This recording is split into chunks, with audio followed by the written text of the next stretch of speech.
Actually,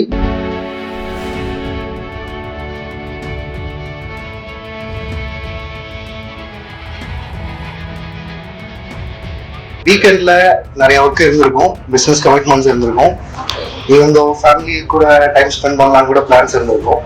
எல்லாத்தையும் விட்டுட்டு நாங்கள் இன்வைட் பண்ணதுக்காக உங்களுக்கு ரொம்ப தேங்க்ஸ். நீங்க எல்லாரும் உங்களோட பிசினஸ் பத்தி நீங்க சொல்லுங்க ஃபார் 1 minute.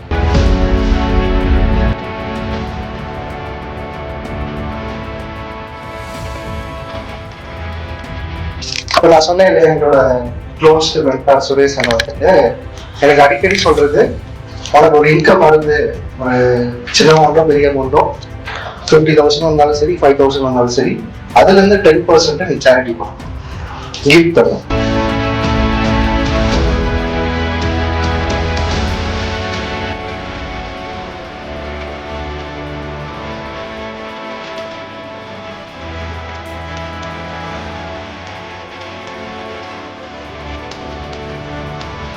கிவிங்க நான் ஒரு கான்ட்ரிபியூஷன் வந்துட்டு கம்யூனிட்டி மூலமா கொடுக்கணும். அந்த கிவிங் உங்க எல்லாரும் மூலமா க்ரோத் ஆகும், அது வந்துட்டு இம்பாக்ட் பண்ணணும். உங்களோட இம்பாக்ட் வந்துட்டு இந்த சொசைட்டில ஒரு இம்பாக்டை கொடுக்கணும். ஸோ அந்த இம்பாக்ட்ல நாங்களும் கொஞ்சம் கிரெடிட் எடுத்துக்கணும், ஒரு ஹாப்பினஸ் எடுத்துக்கணும் அப்படின்ற ஒரு ஆசை.